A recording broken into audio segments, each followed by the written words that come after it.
We often find comfort in the idea that Earth is living through a golden age of life, but the scientific truth is far more unsettling. Our planet has already passed more than 80% of the lifespan during which it can sustain biology. We are not living on a world that is still evolving. We are living on a cooling geological corpse, where the oceans and atmosphere are nothing more than fragile remnants, slowly being stripped away.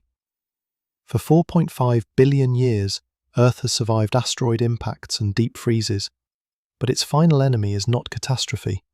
It is exhaustion from within, and the quiet betrayal of its own star. The greatest mystery is not when Earth will end, but why it has remained alive for this long, when every law of physics has been steadily working to reclaim that life. We are not standing on solid ground. We are riding on a melting projectile, carrying a sentence that was set in motion the moment the solar system was born.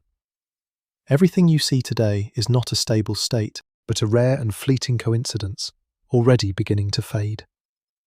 If this journey speaks to you, and you feel part of this quiet search for understanding the universe, consider subscribing to Space Lull. And now, let's begin. In 2026, when viewed from orbit, Earth appears as a breathtaking blue jewel, suspended in silence against the vast darkness of space. But that stillness is an illusion. At both the atomic scale and the cosmic scale, nothing is truly at rest.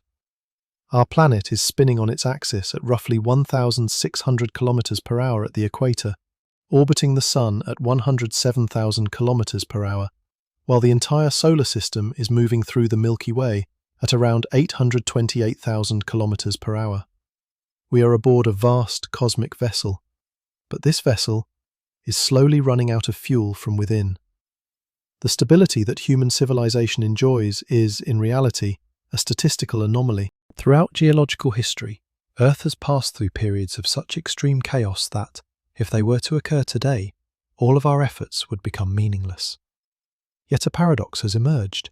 It is precisely the stability of the Holocene epoch, the past 10,000 years of relatively mild climate that allowed agriculture to flourish, that has caused us to forget the true nature of this planet. Here, we are confronted with a deeply unsettling truth. Every attempt humanity makes to save the Earth, from reducing carbon emissions to restoring forests, is, in essence, like repairing a small crack in the window of a building that already stands on the path of inevitable collapse. The laws of physics and thermodynamics suggest that life, as it exists today, is merely a temporary fluctuation, a brief moment when temperature and chemical conditions align in perfect balance.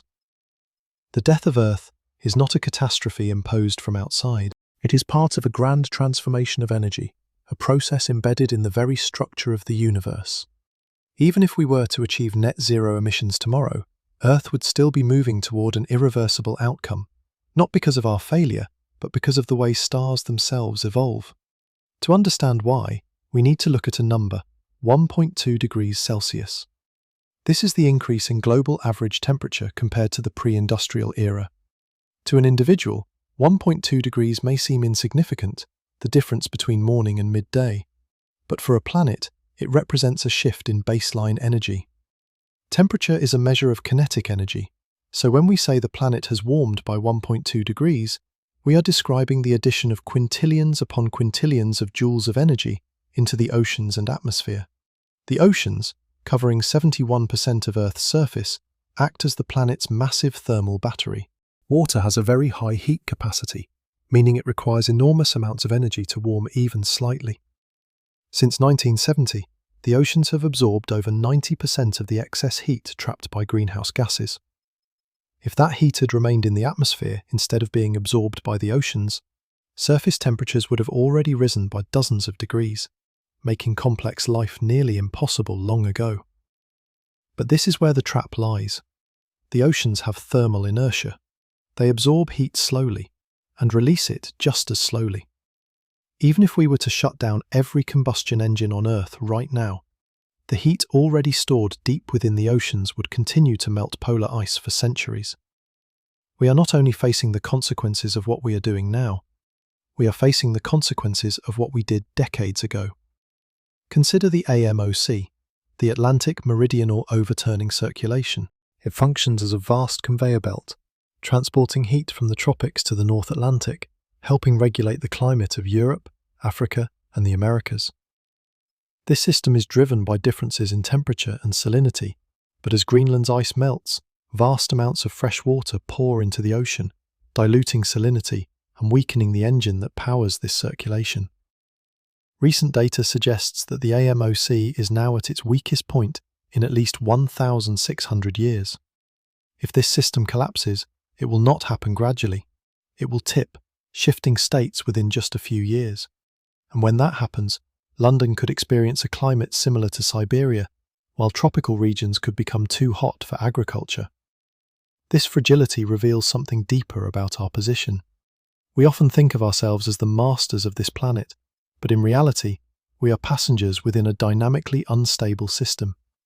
The stability we experience every day is the result of an incredibly delicate interaction between rock, water, and air, a system now being pushed beyond its safe limits. In the geological record of the distant future, humanity will not be remembered through its cities or its poetry. Instead, it will appear as a sudden chemical disruption.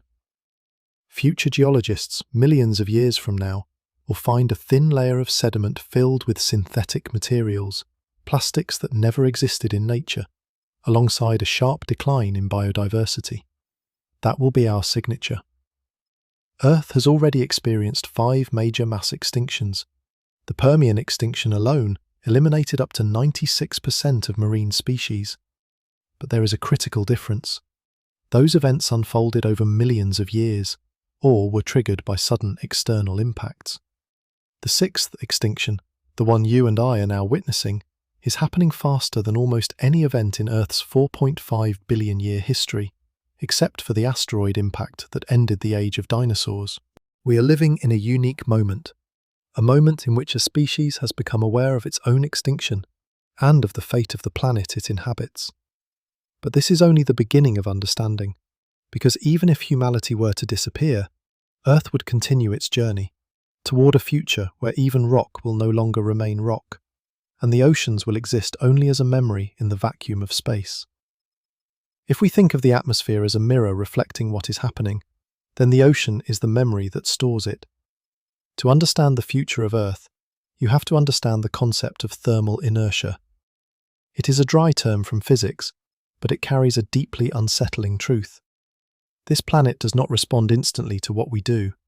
It has a delay, a silence that can last for decades, even centuries. Imagine you are steering a massive supertanker weighing millions of tons across the ocean. When you shut off the engines, the ship does not stop immediately. It continues to glide forward, carried by its own momentum. Earth works the same way. The heat we have pumped into the system through greenhouse gas emissions since the Industrial Revolution has not yet fully revealed its impact at the surface. Science calls this committed warming. Even if, at this very moment, every smokestack on Earth fell silent, every jet engine shut down, and humanity disappeared completely, the planet would still continue to warm by at least 0.6 to 1 degree Celsius over the coming decades. Why? Because the ocean is still relentlessly absorbing excess heat from the atmosphere above and transporting it into the deepest layers of water. The ocean is not just water. It is a dynamic system of vast circulating currents.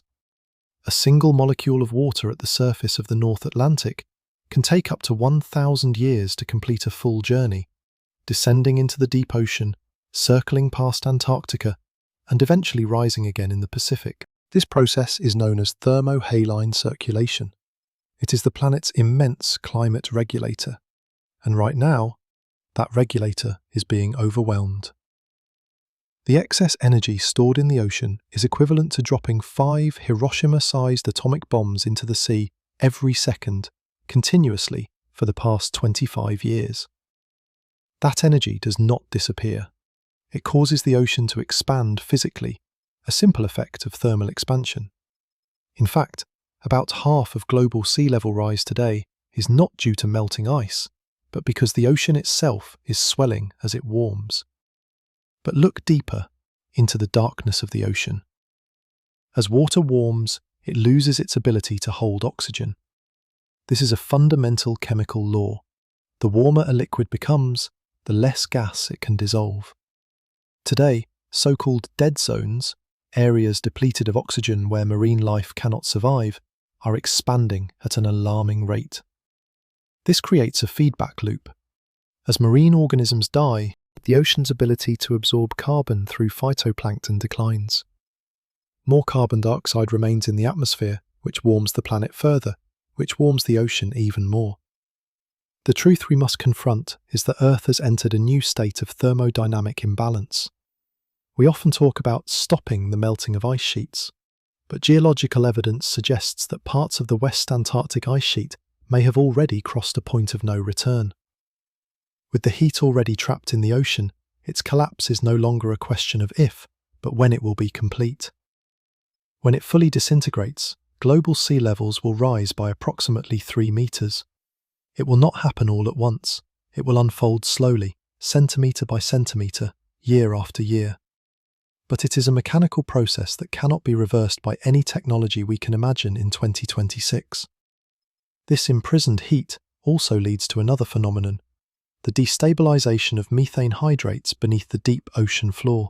These are ice-like structures that trap methane gas under high pressure and low temperatures. If deep ocean temperatures rise even slightly, these structures can destabilize, releasing methane directly into the atmosphere. Methane is far more potent than carbon dioxide as a greenhouse gas. If this methane bomb were to trigger, it could initiate a cascade of events that geologists describe as a hothouse Earth, a state similar to conditions 50 million years ago when crocodiles once swam in the Arctic. When we look at the scale of the ocean, we begin to understand how small humanity truly is. We have altered the chemistry of the atmosphere in just 300 years, but it may take tens of thousands of years for the ocean to cool itself and return to equilibrium. This is the long-term contract we have signed, without fully understanding the inertia of the planet. In the darkness of the ocean, change is unfolding quietly, but relentlessly. Coral reefs, the rainforests of the sea, are bleaching and dying, not because of a sudden catastrophe, but because they cannot adapt fast enough to the rate of temperature change. This is a biological fracture, and when coral reefs collapse, entire ecosystems that depend on them collapse as well. Pause for a moment here.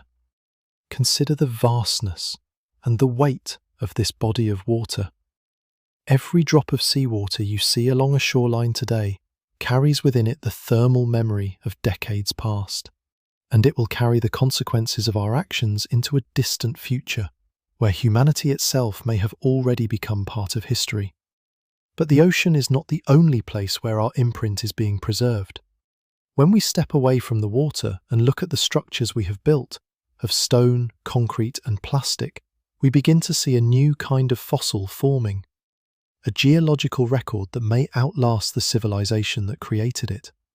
If we were to travel 10 million years into the future and stand before the walls of a distant canyon, we would notice something unusual, a thin band of colour, unlike any geological layer formed by nature over the past 4.5 billion years. Future geologists, whether they are descendants of primates or entirely unfamiliar forms of life, will give it a name, the technosphere. This is the chapter where we must face a difficult truth. Humanity may disappear, but our footprint has already been cast into stone. Let's begin with the material that defines our era, plastic. Since the 1950s, we have produced over 8 billion tons of it. Plastic does not decompose in the usual biological sense. Instead, it fragments, breaking down into microscopic particles that will drift through oceans for thousands of years. Eventually, these particles will settle onto the sea floor, mixing with mud, sand, and the remains of marine life. Under the pressure of accumulating sediments, this mixture will harden into a new kind of rock, a material that scientists today have already begun to name, plastiglomerate. In a way, plastic will become one of Earth's growth rings. In the deepest parts of the ocean, where light never reaches and disturbance is minimal, This artificial layer will compress into a thin, yet incredibly durable band of synthetic polymer, a permanent record of a species that learned to create carbon bonds that nature itself never formed. But plastic is not our only legacy. Look at our cities: New York, Tokyo, Shanghai. When humans vanish, their collapse will come faster than expected. Within 100 years, drainage systems will flood. Water will erode the foundations of skyscrapers. Within 500 years, steel, once preserved through constant maintenance, will corrode, and structures will fall. And yet, two materials will endure far longer than the rest: concrete and glass. Concrete is, in essence, a form of artificial stone, extremely durable, as cities are buried by dust and the slow movement of tectonic plates. Reinforced concrete will not vanish. It will be crushed, fragmented, but it will remain, becoming urban fossils. Glass follows a similar path. Formed from melted quartz sand, it can persist for millions of years if left undisturbed. Fragments of bottles, windows, and electronic screens will become shimmering crystals embedded in future sediment layers. But there is an even deeper mark, one that time itself will struggle to erase: radioactive isotopes. Since the first nuclear tests in the mid-20th century, small amounts of artificial elements, such as plutonium-239, have been dispersed across the surface of the planet. With a half-life of more than 24,000 years, this signal will remain detectable for hundreds of thousands of years. On longer timescales, millions of years into the future, geologists will observe something else: a sudden drop in biodiversity within the fossil record. They will find billions of skeletons of livestock and poultry, species we bred in vast numbers, clustered together in unnatural concentrations. This biological uniformity will tell a story, a clear signal of a super-predator species that once reshaped entire ecosystems to serve its own needs. But here is where our perspective must shift. Earth does not react with anger. To the planet, plastic, radiation, concrete are simply new materials to be processed. Nature possesses a patience that is almost unimaginable. Microorganisms will begin to evolve, to consume plastic, a process that has already begun in laboratories and deep ocean environments as of 2026. New life forms will emerge, using the remnants of cities as shelter or as a source of minerals. We often believe we are leaving behind permanent scars, but in reality, we are writing a brief passage in an immense geological record. 10 million years may seem infinite to a human life, but to Earth, it is no more than a blink. And within that blink, our technosphere will be compressed into a thin layer, just a few centimeters thick, within the planet's crust. A narrow grey band of concrete, speckled with fragments of plastic and traces of fossil fuel chemistry. This is the hidden truth. We are not saving Earth. We are only deciding what kind of mark we leave behind: a story of resilience or a warning of excess. As this technosphere settles into place, the planet prepares for a far greater transition, one that no longer depends on humanity. Earth will begin to follow commands from beyond itself. The vast rhythms of gravitational forces set by celestial bodies within the solar system, and with them, the return of ice ages.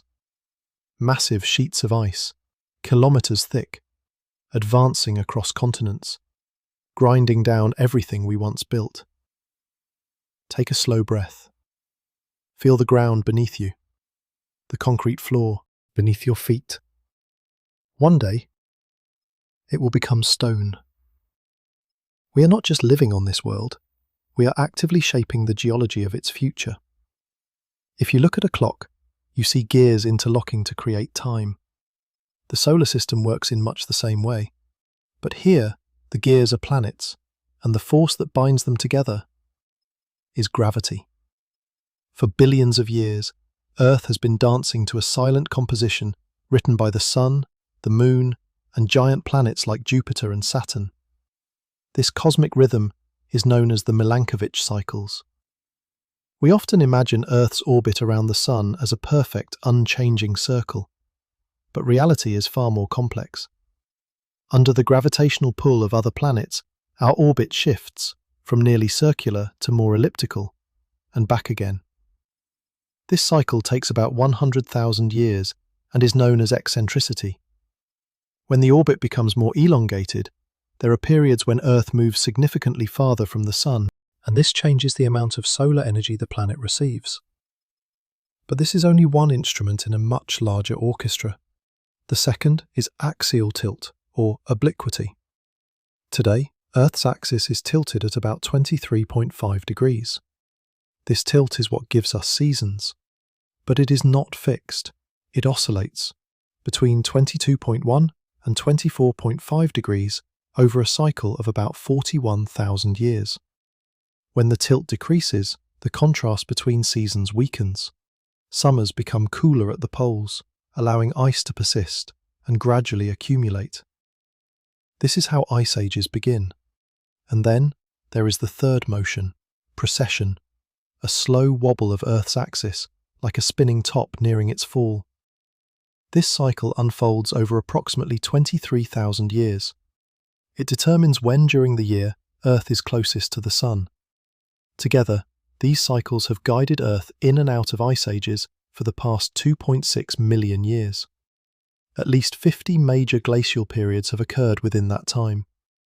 Right now, we are living in a warm, interglacial phase that has lasted about 11,000 years. Under normal conditions, according to the rhythm of this cosmic clock, Earth should already be moving toward another ice age. But here, we encounter a break in perception. Human activity has disrupted the clock. The concentration of greenhouse gases in the atmosphere has become so high that it may delay or even cancel the next ice age. Carbon dioxide traps heat so effectively that even when orbital cycles attempt to cool the planet, the atmosphere remains too warm for ice to accumulate in the northern hemisphere. We have altered a natural rhythm that remains stable for millions of years, and in doing so, we may have pushed Earth into an entirely new state, an extended interglacial period, lasting not thousands, but perhaps 50,000 or even 100,000 years. And yet, gravity is patient. No matter what we change in the atmosphere, we cannot stop the Moon from slowly drifting away. Each year, the Moon moves about 3.8 centimeters farther from Earth. As this distance increases, Earth's rotation slows. In the distant future, a single day on Earth will last longer than 24 hours. But the Moon's departure carries a deeper consequence. It acts as a stabilizer. Without it, Earth's axis could begin to wobble chaotically under the influence of Jupiter's gravity. Imagine a world where the North Pole suddenly tilts directly toward the Sun for extended periods. Such a shift would collapse entire ecosystems. And if we zoom out even further, we see that our solar system is not isolated. Every 250 million years, it completes one orbit around the center of the Milky Way. Along this journey, we pass through regions of varying cosmic density, gas clouds, dust, and even the remnants of supernova explosions. These events can alter the radiation environment of Earth, or influence the flow of charged particles reaching the planet. In this part of the story, Space Lull invites you to feel the fragility of order. We live within a Goldilocks zone, not only in distance from the Sun, but in a delicate balance of gravitational forces. Everything we take for granted, the length of a day, the stability of seasons, is the result of a complex symphony that we do not control. Scientific models suggest that within the next 50,000 to 100,000 years, regardless of whether humanity still exists, the Milankovitch cycles will eventually reassert themselves. If greenhouse gases are fully absorbed into rock, massive ice sheets up to 3 kilometers thick will once again spread across continents. Or, if we keep the planet warm enough, Earth may become a permanent ocean world. Either way, gravity will continue to conduct the orchestra, and while external forces shape our path from above, another engine, deep within the planet, is slowly losing power. a thermal engine that has kept Earth geologically alive for 4.5 billion years. When you place your hand on the ground on a warm day, you feel the heat of the sun. But if you could reach tens of kilometers below the surface, you would feel something else. An internal heat, the energy of the Earth itself. This is the engine that has kept our planet alive, in geological terms, for 4.5 billion years. And like all thermodynamic systems, it is cooling. Earth is like a baked object fresh out of a cosmic oven, formed in the violent collisions of the early solar system. It still retains some of that primordial heat, but its greatest source of energy comes from something deeper: radioactive decay.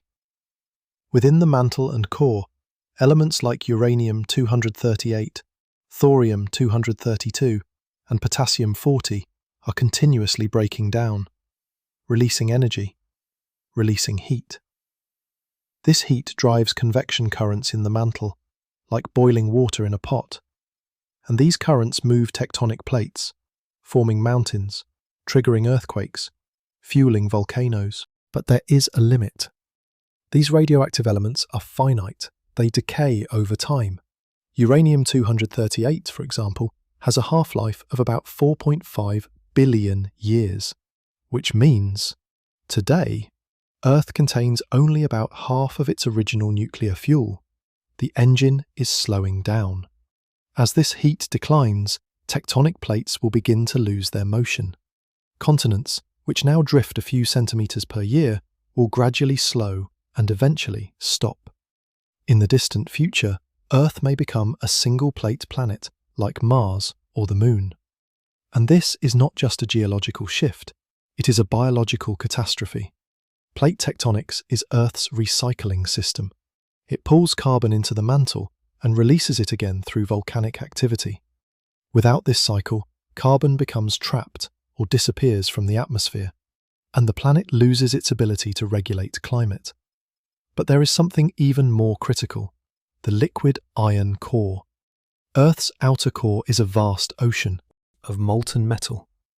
Its motion generates electricity, and that electricity creates the magnetic field that protects us. As Earth cools, the inner core expands, solidifying the liquid metal around it. Over time, the liquid layer shrinks and eventually disappears. When that happens, the geodynamo stops and the magnetic field collapses. A planet without a magnetic field cannot hold its atmosphere. The solar wind slowly strips it away, and what remains is a cold, exposed world under constant radiation. The hidden truth is this: we are living in a rare moment.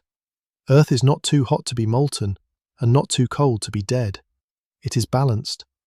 But that balance is temporary, and the clock is still running. Imagine standing in the middle of a massive sandstorm, but feeling nothing, because an invisible barrier surrounds you. That is what Earth's magnetic field is doing right now. But it is not permanent. It is dynamic, and it is weakening. Over the past 200 years, its strength has declined by about 9%. The magnetic poles are shifting. The North Pole is moving towards Siberia at about 50 kilometers per year. And throughout Earth's history, the poles have reversed, again and again. During these reversals, the field weakens, becomes unstable, and allows more radiation to penetrate the atmosphere. Ozone layers degrade, ultraviolet radiation increases, but this is only temporary. In the far future, when the core fully solidifies, the magnetic field will vanish permanently. To understand that future, we only need to look at Mars. Once, Mars had oceans, an atmosphere, a magnetic field, but it cooled faster, its core stopped, its shield vanished, and the solar wind stripped its atmosphere away, leaving behind a frozen, lifeless desert. Earth is moving along the same path, just more slowly. When the magnetic field finally disappears, in about 2 to 3 billion years, the atmosphere will begin to escape. Hydrogen first, then helium, then nitrogen, and oxygen. The planet will begin to lose its breath, and eventually, liquid water will no longer be stable. This is the vulnerability of rocky planets. You can have all the ingredients for life, but without a magnetic shield, you are simply a house without a roof in a cosmic storm. And even if we could preserve that shield forever, there is one force we cannot escape, because the sun itself is changing. In every culture, the sun has always been worshipped as the supreme deity, the one that grants life and light. However, through the lens of astrophysics, the sun is not a benevolent god. It is a gigantic nuclear reactor consuming itself, and in the most ruthless way, it will eventually consume everything it has created. The scientific truth is this: the sun is not constant. Since its formation 4.6 billion years ago, it has been steadily growing brighter. This is the inevitable result of nuclear fusion. In the core of the sun, about 600 million tons of hydrogen are fused into helium every second. As helium accumulates, the core becomes denser and hotter to maintain gravitational equilibrium. This increase in temperature accelerates nuclear reactions, causing the sun to emit more energy. At present, every 100 million years, the sun's brightness increases by about 1%. This number may seem insignificant on a human timescale, but on a planetary scale, it is a slowly unfolding catastrophe.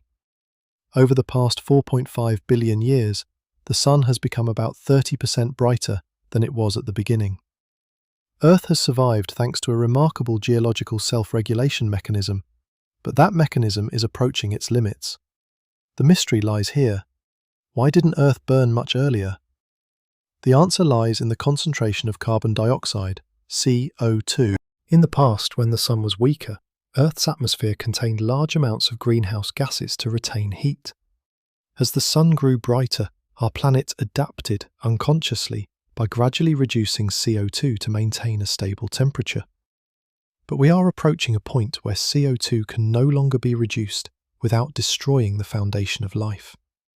The harsh truth revealed: in about 500 million to 1 billion years, the sun's brightness will increase by another 10%. At that time, the habitable zone of the solar system will move outward, leaving Earth behind. The sun's betrayal is not a sudden explosion, but an excess of care.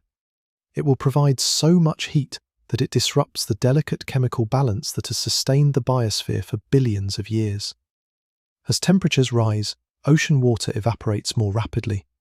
Water vapor itself is a powerful greenhouse gas. This creates a positive feedback loop. But before temperatures reach boiling point, another crisis will occur at the molecular level of plants. Imagine a world where sunlight is brighter than ever, yet forests turn yellow and disappear. This is not due to a lack of light, but because the sun has forced Earth to lock away all its CO2 into rocks to cool the planet, leaving plants without the carbon they need for photosynthesis. The sun, the very source of light for photosynthesis, ultimately becomes the force that takes away the breath of plant life. Pause for a few seconds and feel the radiant stillness of that future. The sunlight will be brighter and harsher, but the fields will be reduced to dust.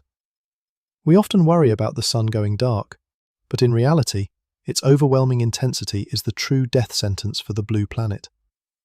From this point onward, Earth's journey is no longer a struggle to stay warm, but a desperate escape to cool down. And in that race, the first to fall will be the green foundation of the planet, the organisms that taught us what breath is. There is a cruel paradox in Earth's future. The planet will die from a lack of carbon dioxide, CO2, before it is destroyed by heat. To understand why, we must look at the planet's greatest thermostat, a silent chemical process known as silicate weathering. For billions of years, Earth has maintained stable temperatures through a balancing loop. When the sun heats up, surface temperatures rise, increasing the rate of water evaporation. Rain falls, carrying CO2 from the atmosphere and forming weak carbonic acid. This acid reacts with silicate rocks on land, releasing calcium and bicarbonate ions, which are then transported to the ocean to form limestone, CaCO3. This process is essentially how Earth pulls CO2 out of the atmosphere and buries it in the ocean floor to prevent overheating. However, as the sun continues to brighten by about 1% every 100 million years, this thermostat begins to backfire. To compensate for the increasing heat from its parent star, silicate weathering becomes more aggressive. It removes CO2 from the atmosphere faster than volcanoes can replenish it. The hidden truth is this: CO2 levels have been steadily declining for hundreds of millions of years. During the Cretaceous period, the age of dinosaurs, CO2 concentrations were many times higher than today. But in about 500 to 600 million years, CO2 will reach a deadly threshold, 150 parts per million. This is the survival limit for most plants on Earth, those using the C3 photosynthesis pathway. Wheat, rice, soybeans, and most large trees belong to this group. When CO2 drops below 150 parts per million, the stomata of leaves can no longer capture enough carbon to sustain sugar production. Plants begin to starve even though sunlight and water are still available. Imagine a green planet slowly turning grey-brown. The disappearance of C3 plants leads to the collapse of tropical rainforests and temperate ecosystems. Without vegetation to hold soil, erosion accelerates, further enhancing silicate weathering and depleting CO2 even faster. This becomes a death spiral that biology cannot reverse. Only more advanced plants using C4 photosynthesis, such as corn, sugarcane, and some wild grasses, can survive longer. They possess an internal carbon concentrating mechanism that allows them to function at CO2 levels as low as 10 parts per million. But they too are merely delaying the inevitable. Eventually, carbon levels fall so low that even the most resilient species collapse. This is the moment of profound realization. Complex life does not end in an explosion, but in a slow suffocation of nutrients. When plants disappear, the main source of oxygen production for the planet is cut off. We often think of CO2 as the enemy driving climate change, but on long timescales, it is the fuel that keeps the flame of life burning. Earth's attempt to save itself by cooling down through CO2 removal becomes, unintentionally, an act of self-destruction for the biosphere. The planet becomes a world of rock and dust, where sunlight shines brightly over lifeless fields with no birds or insects. This silence marks the transition into a new chapter, one where inorganic chemistry completely dominates over organic biology. As we move deeper into the timeline, around 600 to 800 million years from now, Earth undergoes a transformation that would appear deeply strange to human eyes, if they still existed. The sky remains blue, the sun continues to shine, but the biological heartbeat of the planet has fundamentally changed. We are approaching the death point of photosynthesis. To understand this collapse, we must examine the molecular mechanism inside plant cells. C3 plants, which account for about 95% of current plant biomass, use an enzyme called rubisco to fix carbon from CO2. However, rubisco is inefficient. When CO2 levels are low and temperatures are high, it begins to malfunction. Instead of capturing CO2, it binds with oxygen. This process, called photorespiration, wastes energy and weakens the plant. In the future environment, when silicate weathering has reduced CO2 below 150 parts per million in an attempt to cool the planet, C3 plants fall into a biological trap. They cannot open their stomata to absorb carbon without losing water due to high surface temperatures. The result is a silent mass extinction. Oak forests, pine forests, and agricultural crops disappear first. The loss of plants is not just the loss of greenery. Plants are the primary producers of oxygen. When photosynthesis stops, the supply of oxygen to the atmosphere is cut off. Oxygen is highly reactive and begins to be consumed through rock oxidation and the respiration of remaining organisms. During this phase, C4 plants, such as the most resilient grasses, become the last survivors. They evolved a special mechanism to concentrate CO2 within specialized cells, allowing them to survive at extremely low carbon levels. But even they have limits. As the sun continues to brighten, global temperatures exceed 45 degrees Celsius across large regions. At this temperature, proteins inside cells begin to denature, much like egg whites cooking. The implication is profound. Complex life depends on a narrow range of chemical conditions. Extinction is not always violent. It can be a slow suffocation. When the last grasses die around 800 million years from now, the global food chain collapses entirely. Mammals, with high energy demands and inefficient cooling systems, would have gone extinct long before. Reptiles and insects follow. Eventually, only single-celled organisms and a few resilient microbes remain, hidden underground or deep beneath the ocean. The atmosphere changes again. Oxygen levels drop from 21% to below 1%. The ozone layer disappears along with it. The surface of Earth becomes completely sterile. Any organism attempting to survive above ground is destroyed by ultraviolet radiation from an increasingly aggressive sun. The harsh truth is this: Earth is reversing its biological clock. It sheds its complex layers of plant and animal life, returning to a primitive state similar to 3 billion years ago, a planet of microbes. But this time, there is no second chance, because the most precious resource, liquid water, is preparing for its final escape into space. Feel the absolute silence of a world with no rustling leaves, no insects, no life. Only wind across burning stone deserts under an increasingly harsh sun. Earth still spins, but its biological soul has departed, leaving behind a rocky shell awaiting the final judgment of physics. About 1 billion years from now, Earth will reach a physical threshold that no geological mechanism can prevent. The sun will be about 10% brighter than it is today. This increase is enough to trigger a devastating process known as the moist greenhouse effect. Imagine the entire planet becoming a vast steam chamber. At average surface temperatures exceeding 47 degrees Celsius, ocean evaporation accelerates dramatically. For billions of years, water vapor remained mostly in the lower atmosphere and condensed into rain. But in this scenario, the atmosphere becomes so hot that water vapor rises into the stratosphere and beyond. This is where chemistry betrays the planet. In the upper atmosphere, water molecules, H2O, are no longer protected by the ozone layer, which has already vanished. They are exposed directly to intense ultraviolet radiation from the sun. This radiation acts like molecular scissors, breaking hydrogen and oxygen apart in a process called photodissociation. Hydrogen, being the lightest element, escapes Earth's gravity and drifts into space. Oxygen remains, reacting with surface minerals and turning the planet red and oxidized. Earth is losing its water irreversibly. The hidden truth is this: oceans are not just evaporating, they are disappearing. Every second, massive amounts of hydrogen escape into space. This is a grand migration of matter. The oceans, the origin of life, will vanish completely. As water recedes, salts become concentrated to toxic levels. The remaining seas turn into acidic, boiling reservoirs. Eventually, even the deepest basins become dry salt plains kilometers thick.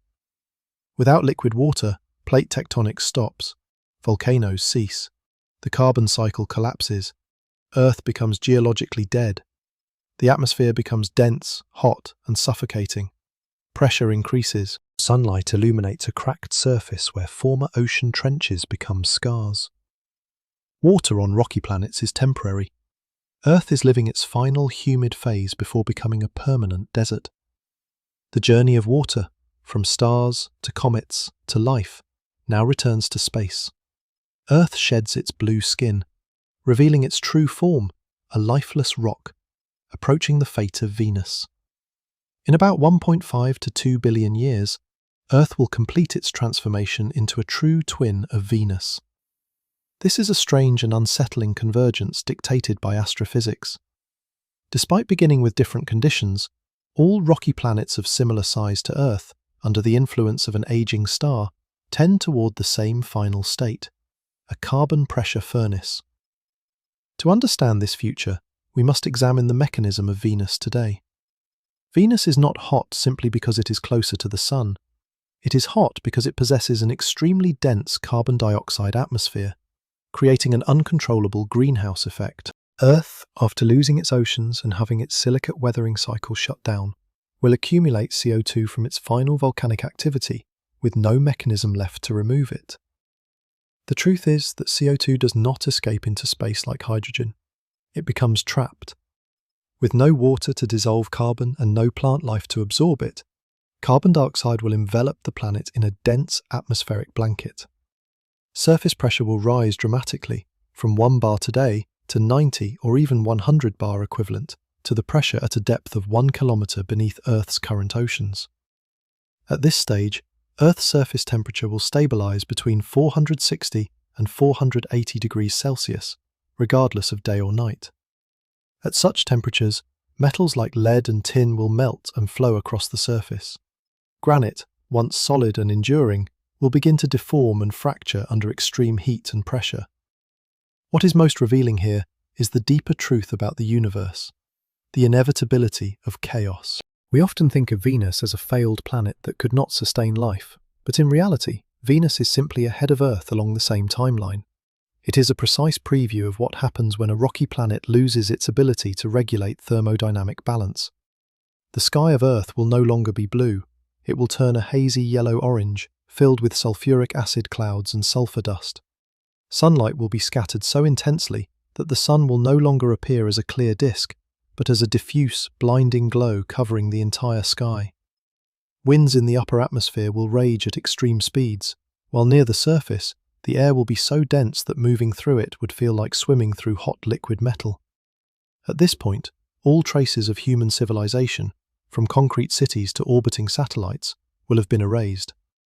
Concrete will have chemically decomposed, steel will have corroded into dust, and even the most durable synthetic materials will have been destroyed. Earth will have completely shed its biological and technological layers, returning to its primordial state, a mass of rock and toxic gases. The realization in this stage is profound. Life is only a temporary state. We exist as a fragile balance between a planet that is too cold and one that is too hot. When that balance disappears, Earth does not vanish. It transitions into a more stable inorganic state. This carbon furnace will persist for billions of years, indifferent to all concepts of life. Between approximately 250 million years and 2 billion years from now, Earth will undergo its final continental dance. We know that tectonic plates move due to convection currents within the mantle, but one critical factor is often overlooked: water. Water is not only present in oceans, it penetrates deep into subduction zones, lowering the melting point of rock and acting as a geological lubricant. However, in a future where oceans have completely evaporated, plate tectonics will begin to lose this lubrication. Without water, friction between tectonic plates will increase dramatically. The plates will slow down, move irregularly, and eventually lock together. Before this final stillness, Earth will experience one last geological performance: the formation of a supercontinent, often referred to as Pangaea Proxima or Amasia. Supercontinent formation is a natural cycle occurring every 300 to 500 million years. This time, as continents merge into a single landmass, the face of the planet will transform completely. In a warming world driven by a brighter sun, this supercontinent will become a global desert. Imagine a vast landmass with no oceans to moderate temperature. In its interior, far from any remaining sources of moisture, temperatures will become extreme. Without ocean currents to distribute heat, the difference between coastal and inland regions will create massive dust storms sweeping across barren landscapes. The hidden truth of geology is that plate tectonics is Earth's way of breathing carbon. As continents collide and form mountains, these structures become sites of silicate weathering, removing CO2 from the atmosphere. But once tectonic motion ceases, this process ends. Without water and internal heat, Earth will enter a stagnant lid state. No new volcanoes will form. No minerals will be recycled. The planet becomes geologically inactive. This reveals a deeper connection. Liquid water supports plate tectonics, and plate tectonics sustains life. When water disappears, the entire system collapses. Earth becomes a static, lifeless rock under an increasingly intense sun. About 4 billion years from now, while Earth has already transformed into a heated, barren rock with most of its atmosphere gone, a cosmic event of epic scale will unfold above it. The Andromeda Galaxy, located 2.5 million light-years away, will collide with the Milky Way. Together, they will merge into a new galaxy, Milkomeda. This is not a violent collision of stars. The distances between stars are so vast that direct impacts are extremely unlikely. Instead, this is a gravitational dance. Stars will be pulled into new orbits, forming massive tidal streams stretching across space. The night sky of Earth will be completely transformed. The familiar Milky Way will disappear, replaced by a chaotic field of stars and gas clouds. This merger will trigger intense star formation. New massive stars will be born, burning brightly but living briefly. Some will end their lives as supernovae. If one occurs close enough, gamma radiation could sterilize what remains of Earth's surface. Gravitational changes could also alter the solar system's orbit. There is a possibility that the solar system could be ejected to the outer edges of the galaxy, or even into intergalactic space. At this stage, we realize that even galaxies are temporary. The constellations we see today are fleeting arrangements in a much larger cosmic story. About 5 billion years from now, the Sun will exhaust the hydrogen in its core. Without nuclear fusion to counterbalance gravity, the core will collapse into a dense, hot sphere of helium. This collapse will ignite fusion in the surrounding layers, causing the outer layers of the Sun to expand dramatically. The Sun enters its red giant phase. Its radius will expand hundreds of times. Mercury will be engulfed. Venus will follow. Both planets will be vaporized within the Sun's expanding atmosphere. As the Sun loses mass through stellar winds, Earth's orbit may expand outward, but tidal forces will likely drag it inward. Earth's fate hangs on a narrow margin. If pulled inward, it will be consumed. Surface temperatures will exceed 2,000 degrees Celsius. Rocks will melt into a global magma ocean. Eventually, Earth will be torn apart and absorbed into the Sun's outer layers. All matter that once formed our planet, carbon, oxygen, iron, will be reduced to plasma. As we stand at the present moment in the year 2026, humanity's understanding of the future is no longer based solely on theoretical reasoning. Thanks to instruments like the James Webb Space Telescope and next-generation sky surveys, we are now directly observing the fate of Earth unfolding across other star systems within the Milky Way. One of the most important updates of 2026 is the observation of disintegrating planets orbiting dead stars. We have detected fragments of silicate and iron-rich material compositions strikingly similar to Earth, falling into the atmospheres of white dwarfs. This confirms a brutal mechanism. When a sun-like star dies, it grinds its inner rocky planets into dust. What we are discussing about the next 7.5 billion years is not speculation. It is a physical process happening throughout the universe right now. Now return to our Sun after it has consumed Earth. The red giant phase lasts only a few 100 million years, a brief moment compared to its 10 billion year lifespan.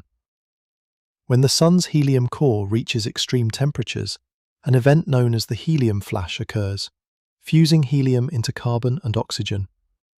After several final pulsations, the Sun ejects its outer layers into space.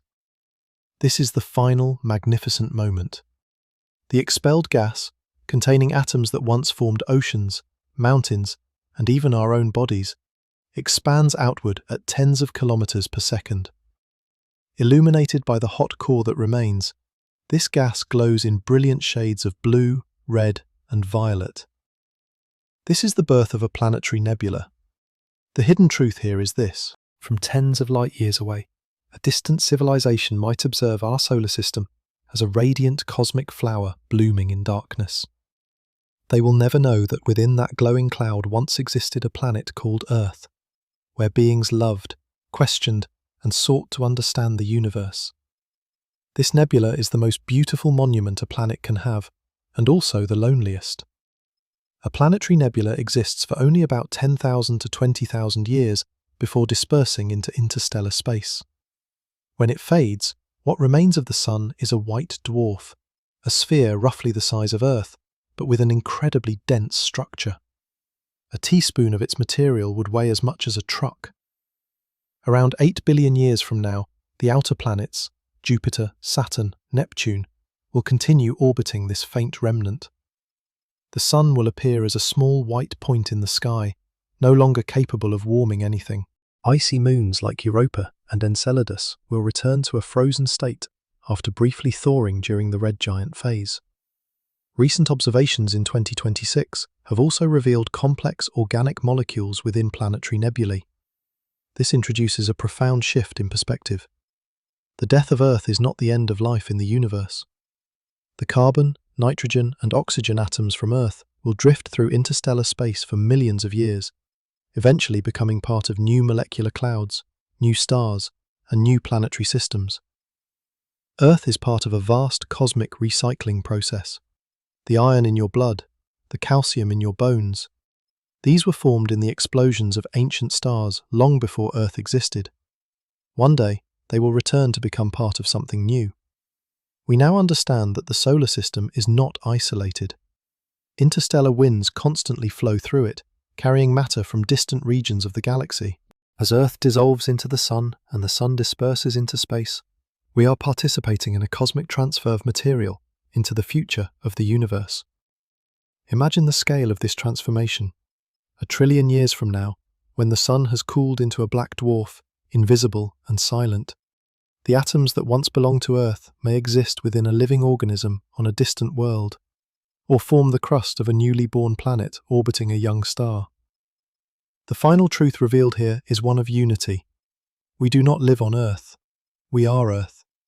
And Earth does not exist in the universe. It is part of the universe. The transformation from a blue planet into a glowing cloud of dust is not a tragedy. It is the completion of matter's journey. In 2026, when we observe nebulae like the Helix or the Ring Nebula, we are not just looking into the past, we are looking into the future. This realization does not diminish us. It brings a quiet sense of peace. We know where we came from, and we know where we are going. Earth has completed its life cycle. From a molten world to a blue paradise, back into magma, and finally into stardust. Every stage is necessary. Every stage is part of the thermodynamic symphony of the universe. As our matter dissolves into space, the story of Earth closes, making room for new stories yet to be written. We have travelled across 7.5 billion years within a single hour of awareness. From the smallest atmospheric changes of 2026 to the final moment when Earth's atoms dissolve into the Sun. What matters most is not fear of the end, but awareness of our place within it. Earth is not a static stage.